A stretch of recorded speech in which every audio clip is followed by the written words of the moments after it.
नमस्कार, मैं कुमार अनिल ओंकार आवामी में आपका स्वागत है। हॉर्स ट्रेडिंग मामले को लेकर बड़कागांव विधायक अंबा प्रसाद ने एनआईए और एसआईटी से जांच की मांग की है। विधायक अंबा प्रसाद ने कांग्रेस मुख्यालय में प्रेस कॉन्फ्रेंस कर कहा कि पूर्व सीएम रघुवर दास, मुख्तार अब्बास नकवी और महेश पोद्दार ने मेरी मां से 2016 में अपने पार्टी के पक्ष में राज्यसभा चुनाव के दौरान वोट करने का प्रलोभन दिया था। उन्होंने कहा कि सत्ता के पावर का दुरुपयोग करके एडीजी अनुराग गुप्ता को आगे किया गया था और अब एडीजी अनुराग गुप्ता को सस्पेंड करके फिर इस पूरे प्रकरण की जांच पुलिस अधिकारी को दी है। उन्होंने कहा कि पूरे परिवार को झूठे केस में फंसाया गया। उन्होंने कहा कि एक पुलिस अधिकारी का जांच पुलिस अधिकारी कैसे कर सकता है, इसलिए मुझे एनआईए और एसआईटी से जांच पर ही भरोसा है।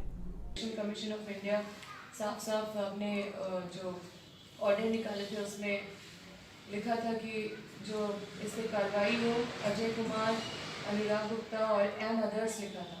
अदर्स का नाम क्लियरली मेंशन नहीं किया गया था, लेकिन ये सारा चीज़ डायरेक्टली रिलेटेड था।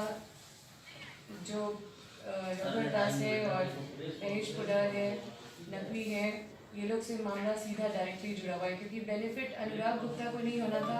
बेनिफिट सीएम साहब, पूर्व मुख्यमंत्री रघुवर दास को होना था, बीजेपी के नेताओं को होना था, जो मेन मेंबर राज्यसभा के जो जीत के आए 2016 में, जो महेश पोद्दार और नकवी को होना था।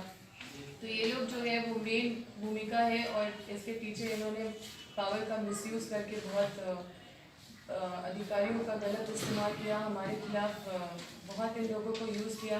मुख्यमंत्री हेमंत सोरेन ने गोड्डा जिले के सुंदर पहाड़ी प्रखंड स्थित बड़ा कोल्हाजोर में मेले में करीब 14 करोड़ की विभिन्न योजनाओं का उद्घाटन और शिलान्यास किया। मेले में करीब 156 करोड़ की परिसंपत्तियों का वितरण लाभुकों के बीच किया गया। वहीं सीएम ने 2 दिवसीय फुटबॉल प्रतियोगिता का भी उद्घाटन किया। झारखंड से खाली हो रहे राज्यसभा के 2 सीट के लिए चुनाव 26 मार्च को होना है। इसके लिए सत्ता पक्ष और विपक्ष अपने उम्मीदवारों की जीत सुनिश्चित बता रही है। सत्ता पक्ष की बात करें तो जेएमएम ने साफ कर दिया है कि शिबू सोरेन राज्यसभा के उम्मीदवार हो सकते हैं, लेकिन अब देखना होगा कि कांग्रेस समर्थन करती है या नहीं। वहीं कांग्रेस भी झारखंड से राज्यसभा उम्मीदवारी को लेकर रायशुमारी में जुटी हुई है। एक रिपोर्ट। झारखंड से खाली हो रहे राज्यसभा के 2 सीट के लिए चुनाव 26 मार्च को होना है। इसके लिए सत्ता पक्ष और विपक्ष अपने उम्मीदवारों की जीत को लेकर सुनिश्चित है। सत्ता पक्ष की बात करें तो जेएमएम ने साफ कह दिया है कि शिबू सोरेन राज्यसभा के उम्मीदवार हो सकते हैं, लेकिन अब देखना होगा कि कांग्रेस उन्हें कितना समर्थन देती है। वहीं कांग्रेस भी झारखंड से राज्यसभा उम्मीदवारी को लेकर रायशुमारी में जुटी है। कि भाजपा तो इतना अंतर्यामी है कि बड़े बड़े ऋषि मुनियों को भी फेल कर देंगे। इन लोगों का ही नारा था 65 पार, उसी प्रकार हरियाणा में था, उसी प्रकार महाराष्ट्र में था। तो ये अंतर्यामी स्वयंभू नेता या स्वयंभू सोच के लोग या आरएसएस के लोग होते हैं, जो सिर्फ सोचते हैं। उनका कर्म क्या है? देश को तोड़ना। तो ये देश को तोड़ने वाले लोग हैं, आज़ादी के पूर्व और आज़ादी के बाद। कांग्रेस राज्यसभा में देंगे तो जी, हमारे जो बड़े नेता है उसको ये तय करना है। और गठबंधन की बात है तो मुझे लगता है कि हमारे प्रभारी सिराज के आरपीएन सिंह जी, उमंग सिंगार जी या फिर और जो नेता है प्रदेश के अध्यक्ष आदरणीय रामेश्वर उरांव जी, ये सब मिल बैठ के बातें करेंगे। इस पे मेरा बोलना उचित नहीं होगा। वहीं भाजपा के झारखंड प्रदेश प्रवक्ता दीनदयाल वर्णवाल ने कहा कि भाजपा राज्यसभा की 1 सीट जीत सुनिश्चित करेगी। इसमें किसी भी प्रकार का कोई किंतु परंतु नहीं। जहां तक महागठबंधन की बात है, उनमें आपस में ही मतभेद अब दिखने लगे हैं। 3 नहीं बोला है, ये भी अच्छा है। 2 में 3 अगर जीत जाए तो भी मुगालते में रहने में किसी को कोई हर्जा नहीं है। 1 सीट भारतीय जनता पार्टी की झोली में आएगी और यह राज्य हित में भी है और यह होना ही है। क्योंकि आप देख रहे हैं हमारे पास कमोबेश विधायक हैं और यहाँ की जो बाकी कई विधायक हमारे संपर्क में भी हैं और बड़े अच्छे मार्जिन से हम अपना सीट निकालेंगे। बहरहाल राज्यसभा सीट को लेकर दोनों ही पक्ष पुरजोर कोशिश में लगे हैं। अब देखना यह होगा कि नतीजे किसके पक्ष में आएंगे।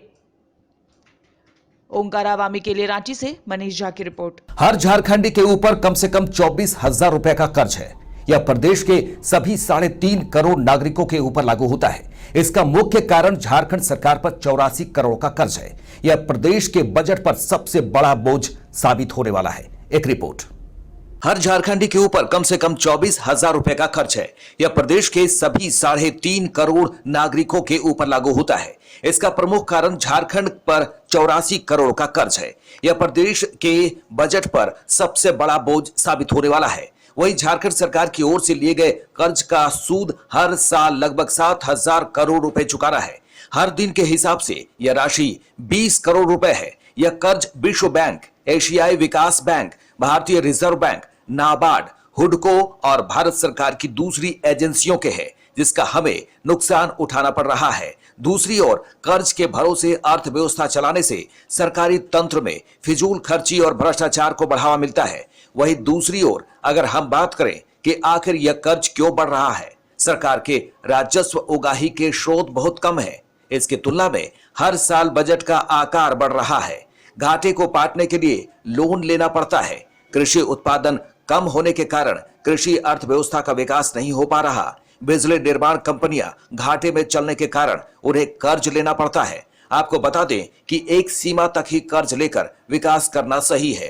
राज्य सरकार का मुख्य मकसद कर योग्य नागरिक को ही तैयार करना होना चाहिए, क्योंकि इससे टैक्स देने वालों की संख्या बढ़ेगी। इसके अलावा झारखंड में कृषि और वानिकी आधारित नई अर्थव्यवस्था का विकास भी जरूरी है। ओंकार अवामी के लिए डेस्क की रिपोर्ट। रांची के मोराबादी मैदान में आदि महोत्सव का आयोजन किया गया। इस दौरान वहां युवा वाद्य यंत्र बजाते नजर आए। युवा महोत्सव का जायजा लिया हमारे सहयोगी मनीष झा ने।